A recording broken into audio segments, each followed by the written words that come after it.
Hello tout le monde, bienvenue dans une nouvelle semaine de vlog. On est lundi après-midi, je suis en télétravail et je viens de me préparer mon petit thé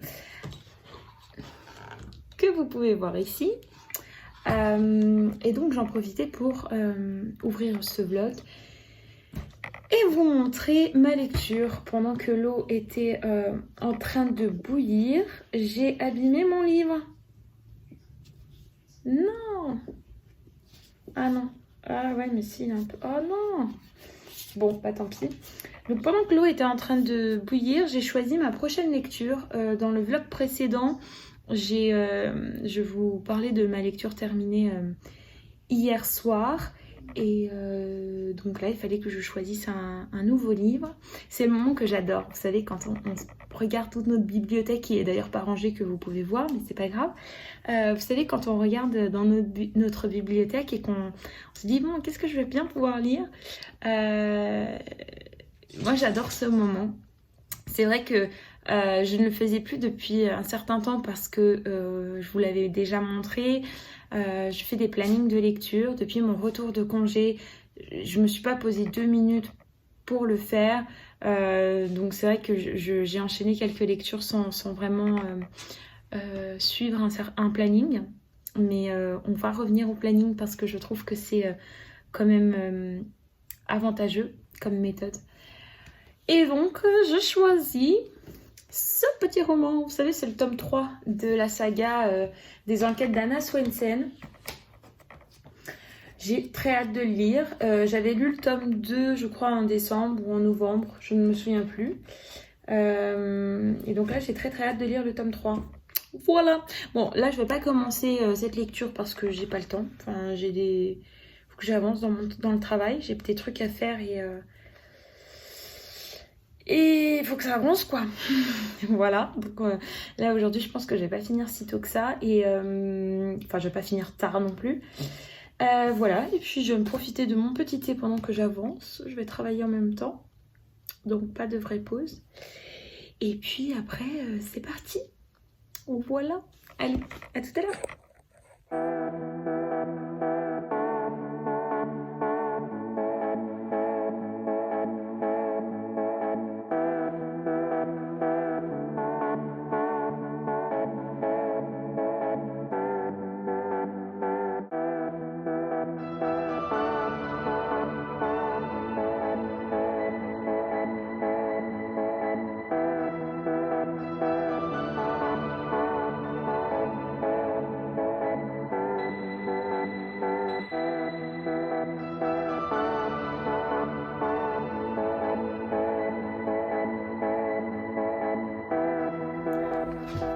Hello, ça y est, j'ai fini de travailler. On est toujours lundi.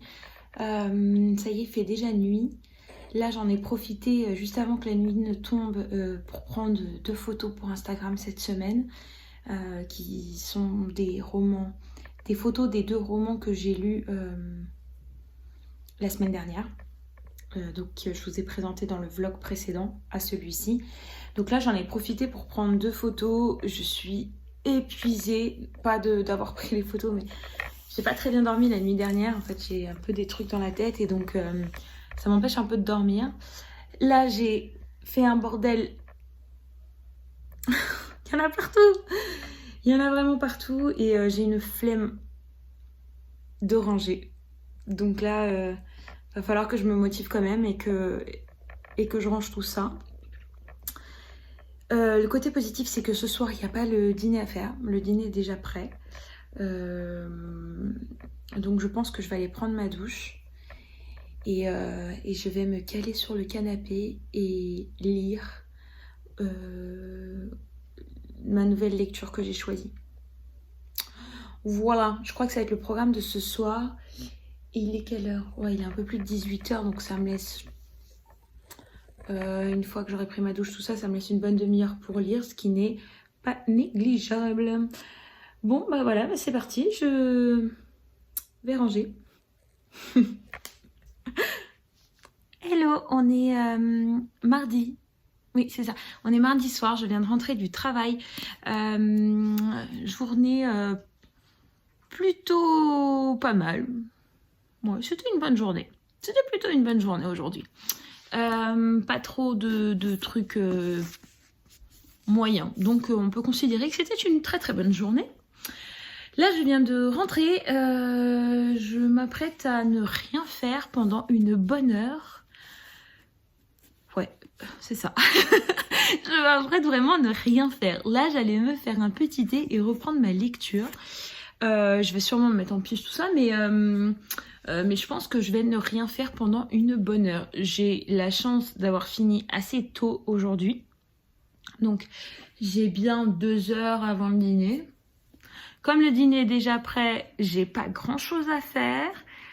Ce qui fait que j'ai vraiment du temps pour moi. Mon chéri va pas rentrer très tôt aujourd'hui, donc j'ai vraiment du temps. Et ça, c'est trop trop bien.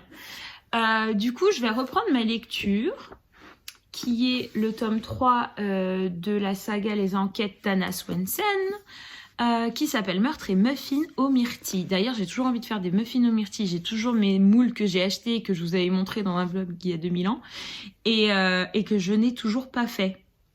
Mais parce que j'ai pas de myrtilles, donc j'ai une bonne excuse. Voilà, non mais ça, il faudrait que je le fasse. Je veux pas lire le résumé, parce que je trouve que les résumés, ils spoilent un peu. Mais, ouais. Enfin, je veux pas lire, parce que je veux pas savoir ce qu'ils disent. Là, j'en suis à la page 73. Je commence le chapitre 5. Donc, hier, j'ai lu 4 chapitres. Donc là, j'espère pouvoir avancer et en lire autant. Et après le dîner, peut-être en relire autant. Comme ça me permettra de bien avancer. Et j'ai trop hâte. Le tome 5 sort bientôt, je crois. Donc, il me reste déjà le 4 à lire qui est déjà sorti. Et j'avais acheté que le 3. J'avais pas encore acheté le 4, je crois. Parce qu'ils sont à 15 € et en acheter 2 d'un coup, ça me faisait beaucoup. Donc, du coup, j'en avais acheté que 1. Et voilà. Enfin, bon, bref. Du coup, le début de ce roman, on suit toujours Anna, qui vit toujours à Eden Lake et qui a toujours sa boutique, le Cookie Jar. Pour ceux qui ne connaissent pas cette saga, c'est une saga de Cozy Mystery. Donc l'idée du Cozy Mystery, vous savez, c'est ni un polar, ni un thriller, c'est un truc un peu plus doux quand même. Et beaucoup, beaucoup, beaucoup, beaucoup moins hard. C'est vraiment un genre que j'aime bien. Vraiment que j'aime beaucoup. Et donc, dans cette saga, on va suivre Anna, qui, comme je viens de vous le dire, possède une boutique de cookie jar, qui est, comme le nom l'indique, une boutique de cookies. Et cette jeune femme a la particularité de tout le temps tomber sur des cadavres. Voilà. Voilà, c'est comme ça. Premier tome, c'était ça, le deuxième aussi.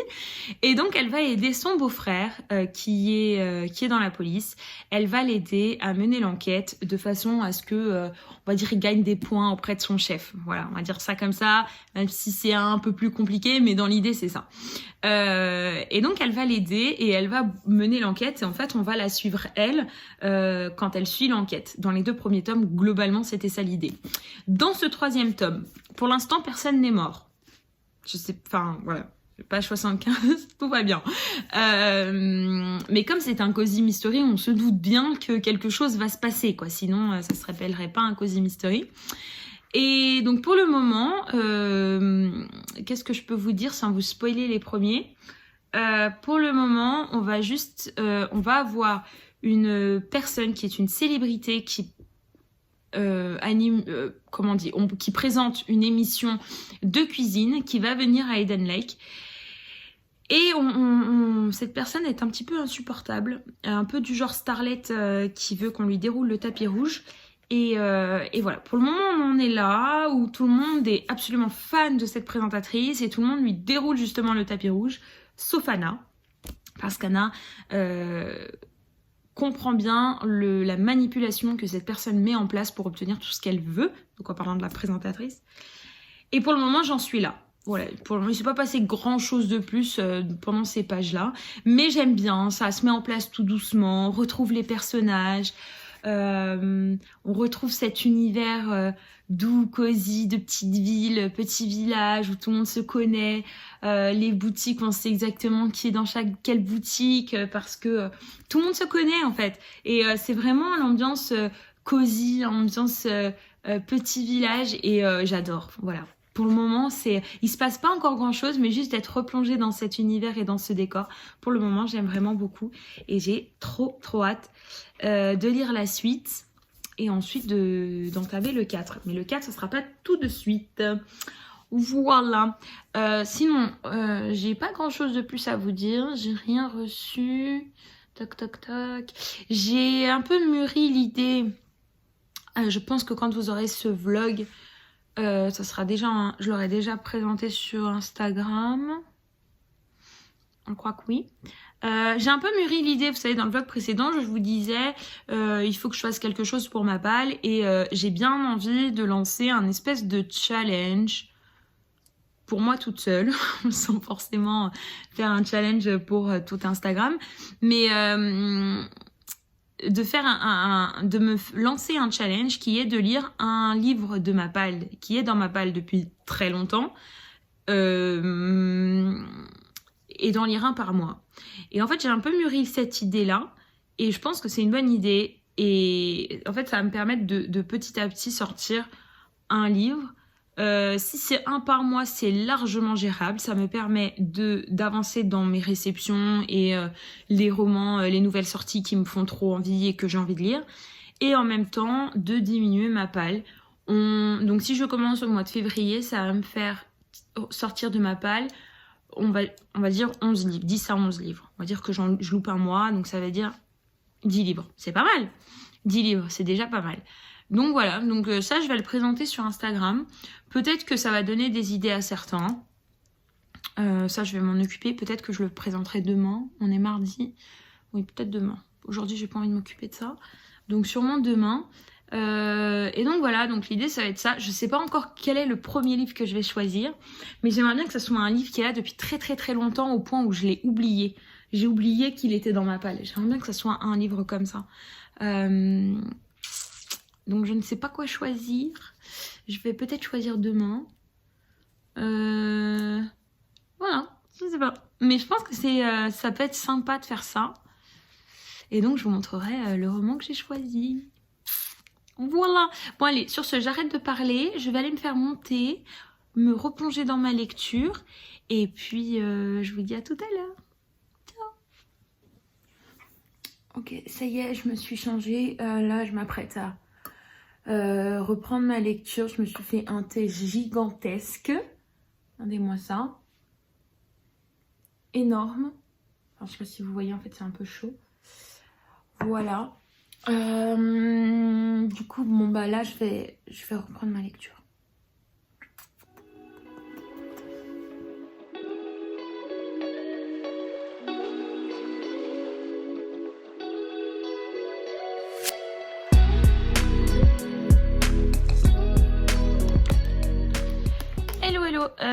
On est mercredi, c'est l'après-midi. Là j'ai un petit créneau entre deux réunions. Donc avant de reprendre le travail, je suis partie me faire un petit thé. Et j'allais en profiter pour reprendre ma lecture en cours. Hier au final j'ai pas mal lu et ce matin encore un petit peu. J'en suis à la page... désolée, je crois que j'ai bougé un peu trop le téléphone. Désolée. J'en suis à la page 205. Donc ça veut dire qu'il me reste... Ouais, j'en suis à la moitié à peu près. Ouais, environ. Il se lit plutôt pas mal, hein. Il se lit très vite. Le 3e tome. Et je suis bien dedans.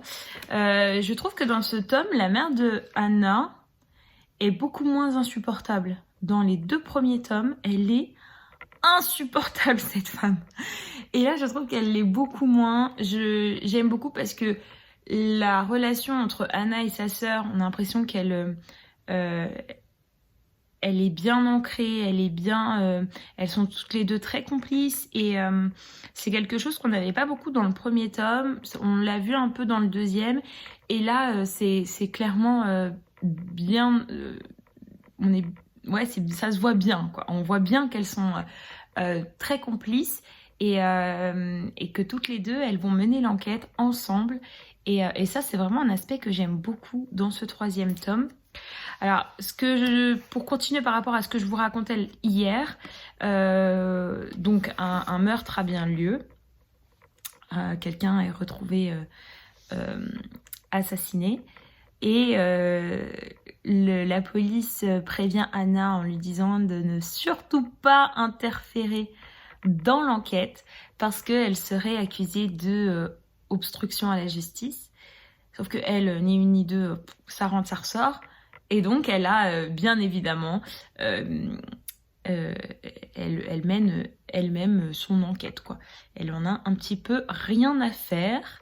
Et donc là, j'en suis au moment où elle commence à recenser tous les indices, à faire sa première liste de potentiels coupables. Donc là, on découvre de nouveaux personnages, voilà. On est un peu dans ce moment où il se passe pas grand-chose à part le fait qu'on apprend plein d'éléments. Voilà. Et qu'est-ce que je voulais dire de plus? Tac. Il y avait un autre truc que je voulais vous dire. Je vous ai parlé de sa mère, je vous ai parlé d'un Andréen, je vous ai parlé... Ah oui, et donc, pour ceux qui ne... Ouais, ça vous spoil pas trop, je peux le dire, je pense. Ouais. Bon, allez, je vous le dis. Ouais, je pense que je peux le dire. Allez, dans les premiers tomes, Anna va avoir 2 prétendants. Ouais, je vous dis pas qui. Elle va avoir 2 prétendants. Et là, et rien ne se passe. Et donc là, on avance un petit peu dans cette incertitude. Est-ce qu'elle est plutôt penchée vers l'un ou vers l'autre? Bref, et la mère, l'entremetteuse qui se met tout le temps au milieu et qui ne veut qu'une chose, c'est que sa fille se marie. Voilà. Donc ouais, bref. Et donc c'est trop bien. Enfin, moi j'adore. Et on est toujours dans l'ambiance petite ville, avec plein de cookies à toutes les sauces. C'est trop bien. Voilà, pour le moment il se passe pas grand chose de plus. Donc là je m'apprête... oh là là, faut que j'avance.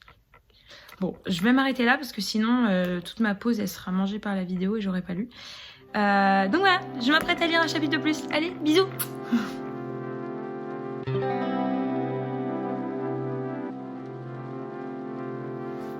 Hello, on est... je vais retirer ça. On est toujours mercredi, il est un peu plus de 6 heures, j'ai fini de travailler. Je voulais vous montrer des choses que j'ai reçues. Alors, c'est une réception de Cherche Midi. Merci. Je suis trop contente. Vous allez voir. Je suis trop contente. Donc, j'ai déjà ouvert, hein, bien sûr. J'ai reçu J'ai reçu le tome 4 de la saga que je suis en train de lire, Les enquêtes d'Anna Swensen, qui s'appelle Meurtre et tarte au citron meringué. Donc ça, j'ai trop hâte de découvrir la suite. Donc déjà de finir celui-ci qui est le tome 3 et de lire ensuite le tome 4. Bon, je le lirai pas dans la foulée, je vais me laisser un petit peu de temps. Mais je suis trop contente. Enfin, je suis trop contente. Et le tome 5... Attendez... J'ai vu ça tout à l'heure. Et le tome 5 sera celui-ci. Meurtre et cupcake au caramel. Bon, ça, je suis moins fan du cupcake au caramel. Je sais pas. Donc, et qui sortira... Alors, ici, il y a marqué printemps 2022. Donc, je sais pas. Peut-être qu'il sortira vers mars, avril. À vrai dire, je sais pas trop. Je vais pas lire le résumé parce que c'est un tome 4. Je ne sais pas si ça va spoiler ou non des choses de ce tome-là ou d'autres tomes. Et voilà, peut-être que vous n'avez pas encore commencé à lire la saga et ce serait vraiment dommage. Ensuite, j'ai reçu...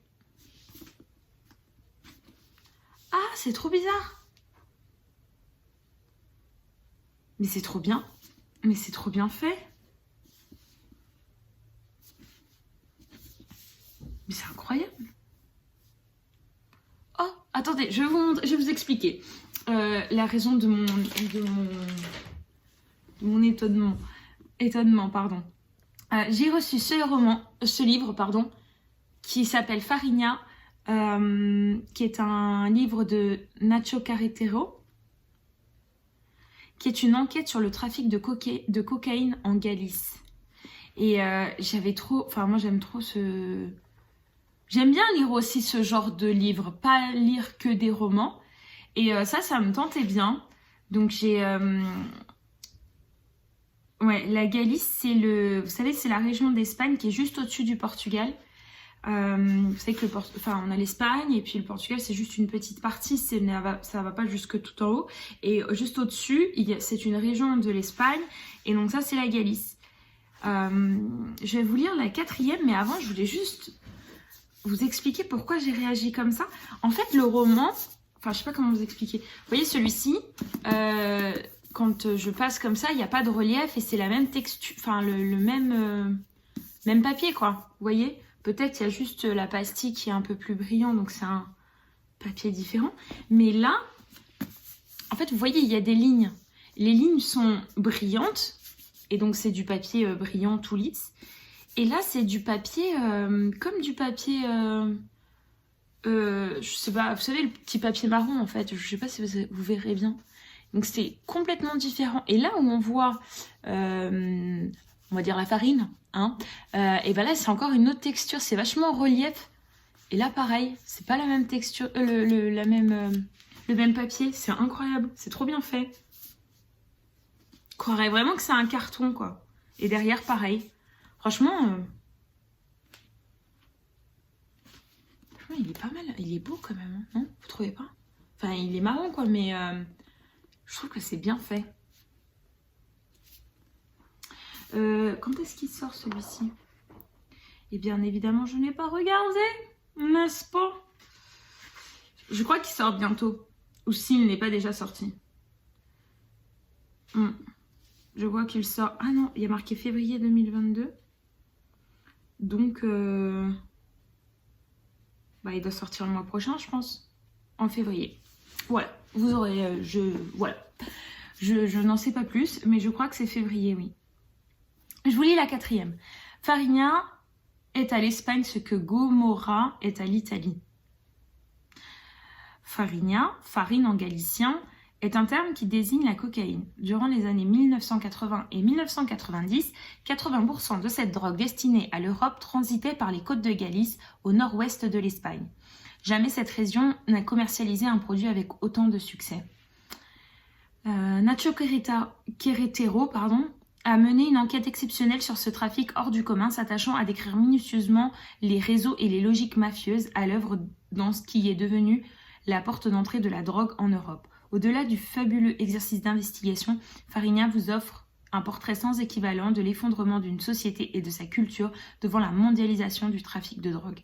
L'interdiction de publication au moment de sa sortie, ce livre a été retiré des librairies espagnoles pendant plusieurs mois. D'accord. Donc l'interdiction de publication ainsi que les nombreuses actions en justice intentées contre l'auteur et l'éditeur viennent confirmer la portée d'une publication qui fait déjà date.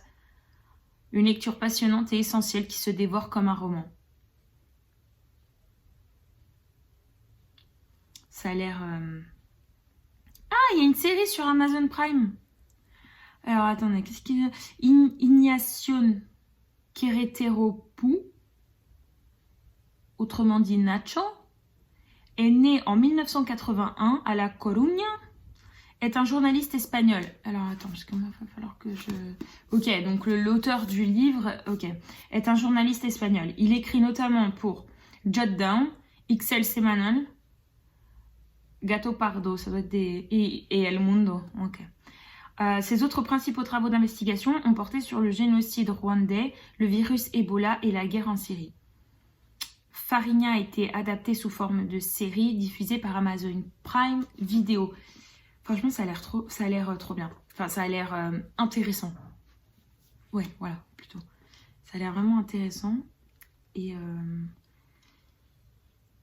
il fait à peu près 400 pages, un peu plus. Mais les chapitres n'ont pas l'air d'être très longs. Ouais, c'est des chapitres assez courts, avec des parties. Oh, je pense que ça doit se lire assez bien. Ouais, il y a des grandes parties. Il y a les chapitres, après il y a les parties. Il est pas mal découpé quand même, donc je pense qu'il doit se lire assez vite. Voilà, j'avais trop hâte de le lire celui-ci. Comment ça va être critique là?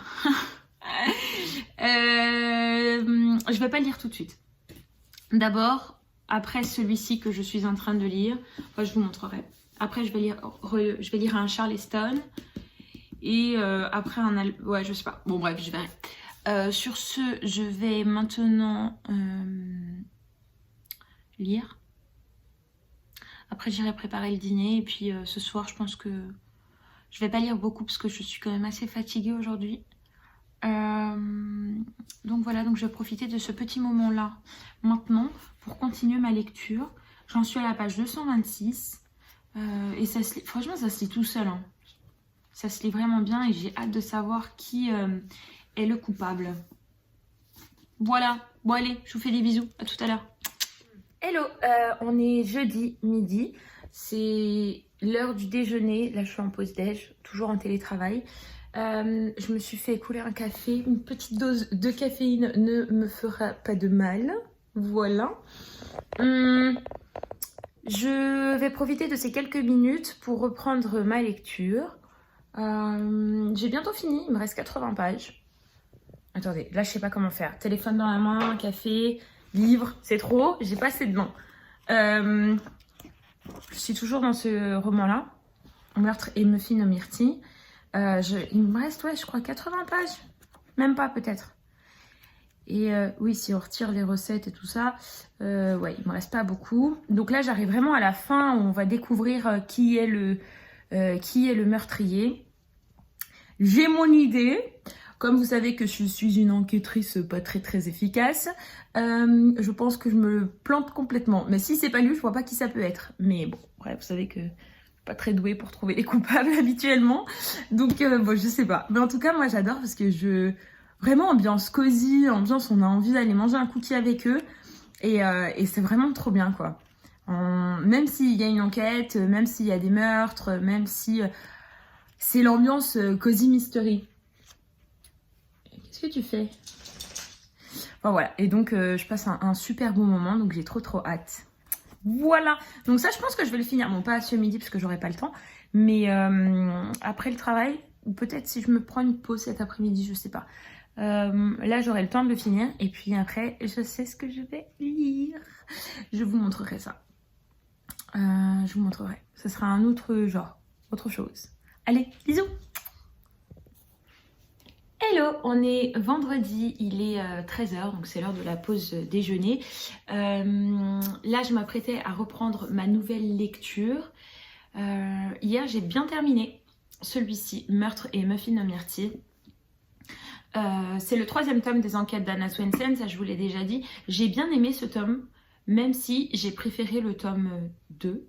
Mais celui-ci est quand même bien, on retrouve bien l'ambiance de la petite ville, on retrouve bien tous les personnages qui sont fidèles à eux-mêmes. J'ai trouvé que la mère d'Anna cette fois-ci était un peu moins insupportable et irritable. En fait, vous savez, dans les tomes précédents, elle insiste beaucoup pour que sa fille se marie et se mette en couple et un schéma de vie relativement classique.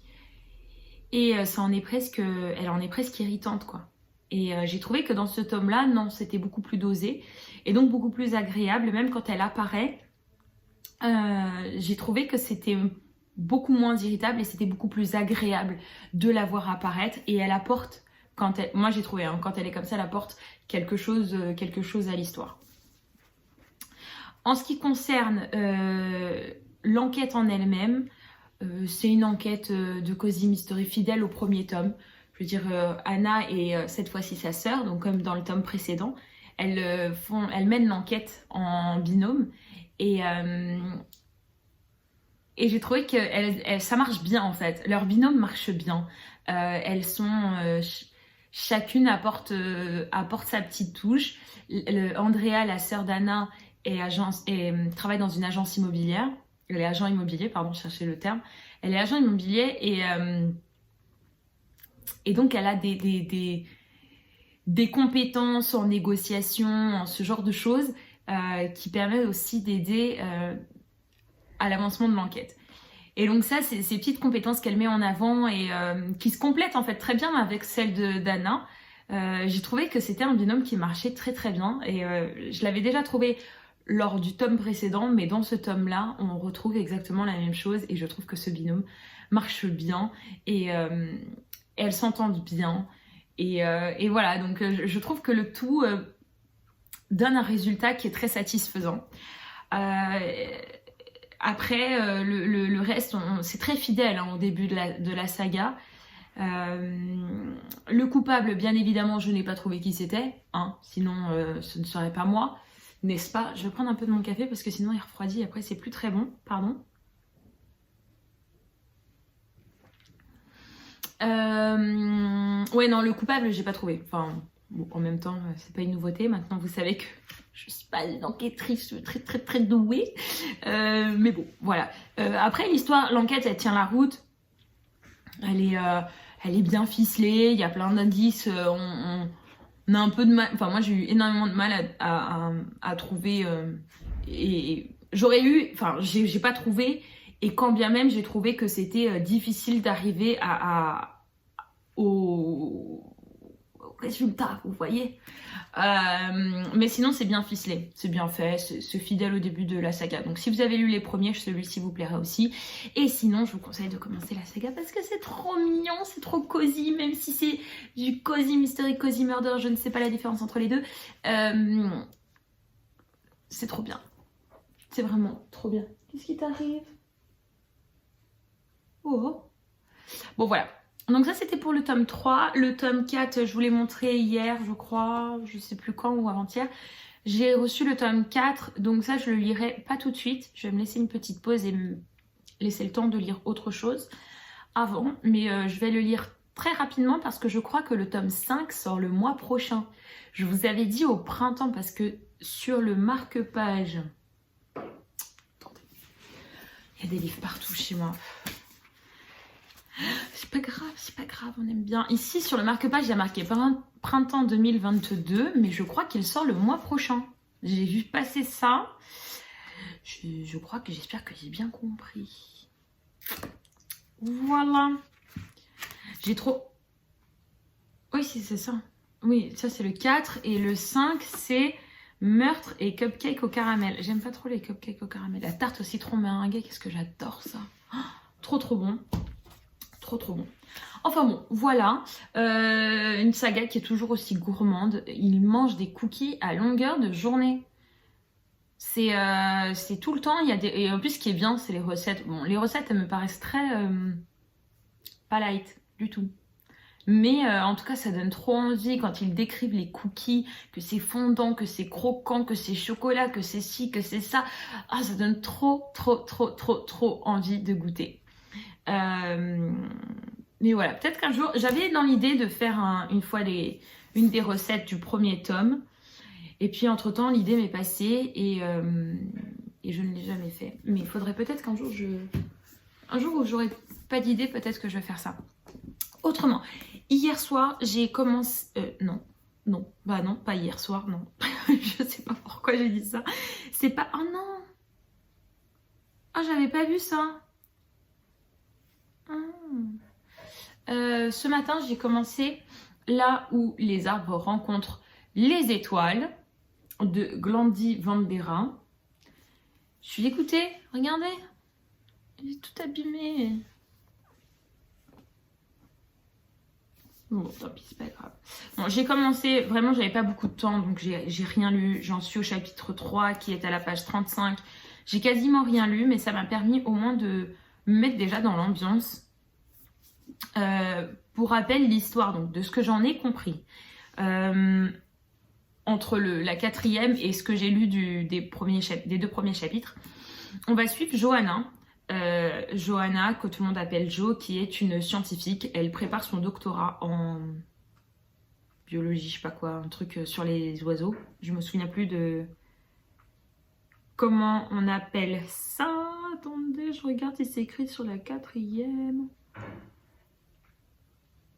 Ouais, je sais plus, bref, c'est pas écrit. Bref, je m'en rappelle plus. Bref, elle est scientifique et elle fait des recherches sur les nids d'oiseaux, d'un oiseau spécifique. Et donc pour ça, pendant plusieurs jours, qu'est-ce que t'as? Pendant plusieurs jours, voire même peut-être plusieurs semaines, je crois, elle est dans un chalet. Arrête. Elle se mord la patte. Enfin, elle se mordit la patte. Bon, je sais pas ce qu'elle fait. Je recommence.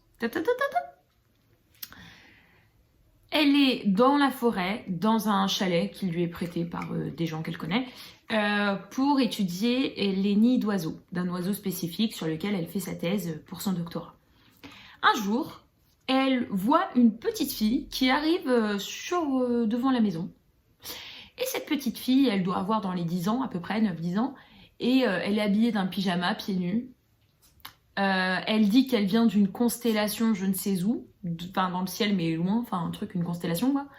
Qu'elle vient de là-bas et qu'elle doit être sur Terre pendant un certain temps jusqu'à réaliser 5 miracles et seulement après elle pourra retourner chez elle. Mais que là, elle s'est approprié le corps d'une enfant décédée et que du coup, elle n'a pas de maison en fait. Elle n'a nulle part où aller, qu'elle ne connaît personne. Enfin, voilà. Jo, bien évidemment, ne la croit pas, n'est-ce pas? Elle essaye d'appeler la police, elle veut appeler la police, mais la petite menace un petit peu de s'enfuir dans la forêt. Et donc là, elle ne sait pas trop quoi faire. Donc elle va essayer de l'apprivoiser pour savoir qui elle est, d'où est-ce qu'elle vient, parce que bien sûr, personne ne croit à son histoire d'alien, je sais pas quoi, qu'elle vient des constellations. Personne n'y croit. Elle va essayer de l'amadouer pour trouver qui sont ses parents, d'où est-ce qu'elle vient et la ramener chez elle. Mais à chaque fois, elle menace de s'enfuir. Donc pour le moment, c'est un petit peu compliqué. On comprend bien que la petite fille, elle a peur en quelque sorte, mais on n'est pas trop sûr. Enfin, du moins, Jo croit qu'elle a peur de retourner chez elle parce qu'elle ne serait pas en danger. Elle serait en danger chez elle, pardon. Elle ne serait pas en sécurité.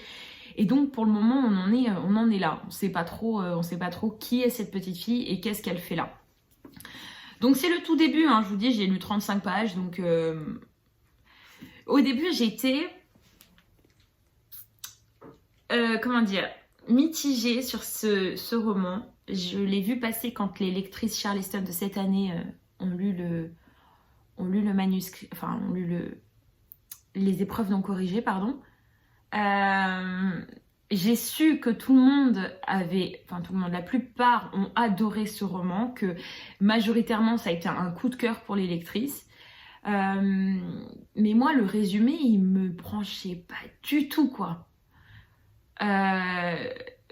Je vais vous relire la 4e, enfin vous verrez, mais moi la 4e, elle me tentait pas du tout, mais en fait ça a été tellement, il y a eu tellement un engouement autour de ce roman que je me suis dit, en fait peut-être que la 4e ne lui porte, ne le met pas à son avantage, vous voyez, et donc je me suis dit sûrement en fait que le roman est très bien et c'est la 4e qui donne pas envie, tu vois. Et donc je me suis dit bon, je vais quand même tenter. Je me suis dit il faut que je le lise parce que ça me tracasse. Tout le monde aime bien, mais moi le résumé me branchait pas du tout. Et donc là j'ai décidé de m'y plonger et le début du roman, en fait je trouve qu'il y a une ambiance. Il y a vraiment quelque chose qui nous tient en haleine dans cette lecture. 30 pages, hein. Si quelque chose me tient en haleine au bout de 30 pages, c'est que c'est forcément très très bien. Donc voilà, donc j'ai hâte de savoir la suite. Je vous lis quand même la 4e. Vous me dites dites-moi après en commentaire si pour vous, vous avez un peu le même ressenti que moi au début. Là où les arbres rencontrent les étoiles, donc au cœur des forêts de l'Illinois, Johanna Till s'est façonnée une routine paisible et solitaire. Levée à 4h du matin, randonnée difficile en quête de nids d'oiseaux, recensement d'espèces. Dans la chaleur étouffante et humide de l'été, elle s'abandonne à ses journées en pleine nature, loin du tumulte du monde. Jusqu'à ce qu'une étrange petite fille vienne bousculer ce fragile équilibre. Pieds nus et en pyjama, Ursa apparaît un soir dans le jardin de Johanna, presque invisible dans les bois crépusculaires.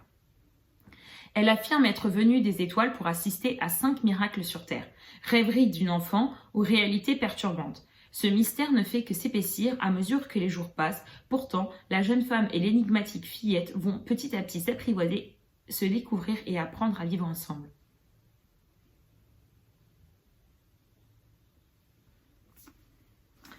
Ouais, enfin franchement, moi je trouve que le résumé, il porte, enfin, il met pas nécessairement... Enfin bref, je vous redirai ça après une fois que j'aurai avancé.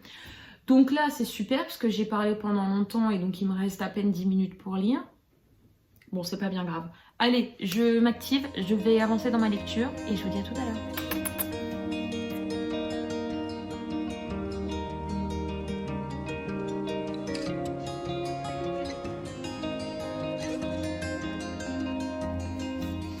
Hello tout le monde, on est lundi, je suis en pause rapide et je voulais prendre quelques minutes pour vous faire un retour sur ma dernière lecture, celle que j'ai terminée ce week-end. Vous avez vu, c'est celui-ci, Là où les arbres rencontrent les étoiles de Glady Van Der Raa. Alors je l'ai terminé hier soir, j'avais tellement hâte de savoir la fin et c'est une lecture que j'ai bien aimée. Mais ce n'est pas un coup de cœur. Alors, il y a quelques aspects qui m'ont un peu dérangée. Je sais que ça a été un coup de cœur pour beaucoup de monde. Pour moi, malheureusement, non. Mais ça reste quand même une lecture que j'ai beaucoup aimée. En fait, j'ai aimé... Je crois que je vous ai raconté le résumé. Je ne me souviens plus. Bref, je vous le redis dans tous les cas. Au pire, vous l'aurez 2 fois. Voilà. En fait, on va suivre Jo. Jo qui est une doctorante. Elle passe son doctorat et travaille sur sa thèse. Elle est biologiste ou plus précisément autre chose, mais dans l'idée, elle étudie la nature. Et sa thèse porte sur les nids d'oiseaux. Donc, pour faire des relevés, faire de l'observation et faire des relevés sur les nids d'oiseaux, elle part habiter quelques semaines dans un chalet au milieu de la forêt. Un jour, une petite fille arrive devant sa maison. Alors qu'elle sort de chez elle, elle voit une petite fille en pyjama, pieds nus. Et donc elle lui demande qui elle est, qu'est-ce qu'elle fait là, et qu'elle rentre chez elle, parce qu'une petite fille de 10 ans n'a pas à être seule, pieds nus, enfin c'est très bizarre quoi, comme situation. Et la petite fille commence à lui raconter que sa maison n'est pas sur Terre, elle vient des étoiles, et d'une constellation quelconque, et donc voilà, et qu'elle n'est pas d'ici, donc elle ne peut pas rentrer chez elle, qu'elle doit vivre certaines expériences sur Terre avant de rentrer chez elle. Et donc bien évidemment Jo ne la croit pas et lui demande expressément de rentrer chez elle ou sinon elle appelle la police. Donc là la petite fille lui dit que non, elle va s'enfuir etc. Et là en fait commence à se mettre en place une espèce de relation entre les deux. Elles vont apprendre à s'amadouer, à se connaître. La petite fille, elle va finir par rester avec elle parce qu'elle va avoir Jo va avoir de la peine pour la petite fille. La petite fille, elle est toute seule, elle est sale, elle a faim, elle a passé la nuit dans un cabanon à l'extérieur avec de la pluie, enfin le toit était troué, pleuvait, donc la petite était trempée. Enfin forcément, elle avait de la peine pour elle, donc elle l'a aidée, elle lui a laisser prendre une douche, elle l'a habillée etc. Sauf que ça n'empêche que ça reste une petite fille mineure qui normalement est censée être sous la responsabilité d'un adulte. Et là en l'occurrence elle refuse de dire d'où est-ce qu'elle vient, qui elle est. Jo tente bien d'appeler la police, mais quand celle-ci arrive, Ursa, la petite fille, s'est rendue compte que la police était là et s'est enfuie. Elle s'est enfuie, elle est partie se cacher. Et donc la police, bien évidemment, ne voit pas la petite fille. Et là, par contre, il y a eu quelque chose qui m'a beaucoup dérangée. Et c'est à partir de là où moi, mon ressenti de cette lecture a été un peu un peu, ouais, j'ai un peu commencé à moins aimer à partir de là. En fait, le policier arrive et donc elle lui explique la situation, qu'il y a une petite fille toute seule qui est là et qui n'a pas de maison et qu'elle veut pas dire, elle ne veut pas dire d'où est-ce qu'elle vient, qui elle est, etc. Et le policier lui dit simplement, bah peut-être qu'elle est mieux là que dans une famille d'accueil parce que les familles d'accueil c'est un peu horrible. Et je me suis dit, enfin, ok, peut-être, mais c'est pas vraiment plausible, quoi. Enfin, à quel moment un policier va répondre à un truc comme ça quand on lui dit qu'il y a une gamine de 10 ans qui est toute seule dans la nature? C'est très bizarre, en fait. J'ai trouvé ça vraiment très, très bizarre. Et bref, donc de là, la relation entre les deux va se mettre en place. Le policier s'en va, l'histoire s'arrête là. Comme ils sont au milieu de la forêt, ils voient pas trop de monde, donc personne ne pose trop de questions. Petit à petit, ils vont commencer à mettre en place, à devenir amis aussi avec leur voisin qui s'appelle Gabriel, surnommé Gab. Donc ils vont commencer à tous bien s'entendre, les trois. À tel point qu'on va, on va croire à une famille, vous voyez. Sauf que bah, c'est pas le cas et l'histoire est complètement bizarre. Enfin, la gamine, personne ne déclare sa disparition. L'histoire est trop bizarre en fait de ce point de vue-là. On comprend très vite que quelque chose effraie Ursa. On s'en rend compte. On ne sait pas quoi. Elle refuse de dire qui elle est, comment elle s'appelle. On soupçonne que Ursa n'est même pas son vrai prénom, mais elle refuse de dire comment elle s'appelle et elle refuse absolument de coopérer et de dire quoi que ce soit sur son passé. À plusieurs reprises, elle tente de fuguer si on essaye de l'aider et d'appeler la police ou autre. Donc tout ça est un peu bizarre. Voilà un peu pour l'histoire. Après, je vais m'arrêter là. Je ne vais pas vous raconter la suite parce que bon, il faut quand même que vous gardiez un peu de comment dire, un peu de suspense. Moi, j'ai aimé en soi, j'ai quand même aimé globalement l'histoire. Je l'ai aimée. Voilà, j'ai aimé cette histoire. J'ai trouvé que la relation fusionnelle et le lien fusionnel qui se tissait entre Joe et Ursa, j'ai trouvé ça beau. J'ai trouvé ça très très bien décrit par l'auteur. Vraiment, j'ai été émue même de cette relation entre les deux, ce lien fusionnel. Elles sont tellement fusionnelles. Ouais, ça m'a vraiment émue. Après, moi, il y a plein d'éléments où je me suis dit, bon, c'est un peu trop simple. Ça arrive de façon trop simple. Comme par hasard, la personne qu'il faut est à l'endroit qu'il faut et voilà. Et donc, c'est bien parce que ça permet à l'histoire d'avancer et ça évite qu'on tourne rond pendant... Pardon.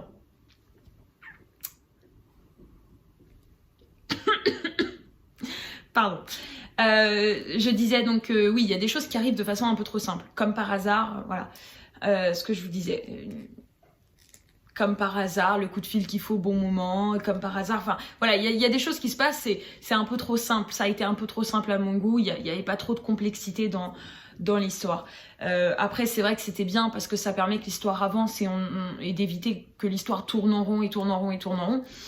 Donc oui, je comprends, il y a plein de choses qui se mettent en place, qui permettent, après coup, une fois qu'on a lu la fin du roman, qui permettent de comprendre le dénouement, des petites choses qui ont été mises en place pour préparer au dénouement. Sur le moment, enfin moi je m'en suis pas spécialement rendu compte, j'ai trouvé ça un peu bizarre sans plus. Mais voilà, outre ce fait-là, et c'est pour ces raisons-là que pour moi ce n'est pas un coup de cœur, outre tous ces éléments-là, moi j'ai trouvé que c'était une très très belle histoire, très bien racontée, très très bien écrite, avec des personnages qui ont un vécu, qui ont souffert et qui essayent de s'en remettre et d'aller de l'avant et j'ai trouvé ça vraiment très très beau. Ouais, j'ai trouvé que c'était vraiment une très très belle histoire. Si je devais mettre une note à ce roman-là, moi je mettrais un 4 sur 5 parce que c'est quand même une très très belle histoire.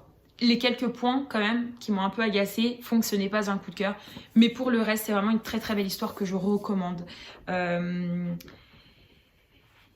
Moi j'ai eu quelques petites larmes aux yeux quand même hein, parce que c'est vraiment très très très émouvant à un certain moment. Les personnages sont très très bien travaillés. Enfin, voilà. Je pense que j'ai à peu près tout dit sur ce roman. Moi, je vous le conseil. Voilà. Donc ça, c'était pour ce roman-là. Après, j'ai rien eu le temps de lire de plus parce que je l'ai terminé hier soir. J'ai veillé jusqu'à ce que je lise, jusqu'à ce que j'arrive à la dernière page. Mais ouais, je suis ravie de l'avoir lu. J'ai été très sceptique, hein, je vous l'avais dit, j'ai été très sceptique en lisant le résumé. Et au final, je trouve que c'est quand même une très très belle histoire. Et voilà, donc ça c'était pour ce roman-là. Et puis je crois qu'on est pas mal. Donc là j'ai sélectionné les romans que je vais lire cette semaine. Je vous avais dit que je me challengeais cette année pour lire un livre qui est dans ma palle depuis longtemps. Donc je me suis fixé plus d'1 an. J'en lis un par mois. Je vais essayer du moins. Donc là aujourd'hui... comme là c'est la première semaine du mois de février, j'avais sélectionné celui-ci, La Mélodie du kangourou de Laure Manel. Je l'ai depuis très longtemps, je dois l'avoir depuis au moins 2-3 ans, je pense. Ouais, 2 ans au moins. Il me faisait très envie au moment de sa sortie, j'avais hâte de le lire et puis entre-temps, comme plein d'autres livres, il y en a d'autres qui sont passés devant et puis j'ai oublié. Donc là, cette semaine, je vais commencer par celui-ci et ensuite je lirai Une fille comme il faut de Jasmine Darznik qui est paru aux éditions Hauteville. Donc cette semaine, ça sera 2 poches. J'ai hâte de découvrir ces 2 histoires qui m'ont l'air très très différentes. La Mélodie du kangourou, je n'ai pas lu le résumé. Enfin, je l'ai lu au tout début quand il est sorti. Je ne me souviens plus de l'histoire, je ne sais pas de quoi ça parle, je ne m'en rappelle plus en fait. Donc là, ça va être la découverte. Je me suis refusée de relire le résumé, vraiment pour avoir la surprise. Je sais qu'il est sorti, je l'ai depuis très très longtemps et c'était un peu les critères de mon propre challenge. Lire un roman qui est dans ma palle depuis plus d'1 an et j'en lis un par mois. Voilà. On va voir si j'y arrive. Donc là, un par mois, ça devrait pouvoir le faire. Donc voici pour cette semaine. Et puis après, si j'ai fini plus tôt, et ben j'en sélectionnerai un autre. Je sais pas encore quoi, mais on verra. Voilà pour cette semaine. J'espère que vous avez passé un bon moment. Merci d'avoir visionné ce vlog. N'hésitez pas à laisser un petit commentaire ou à partager sur les réseaux, ça fera toujours plaisir.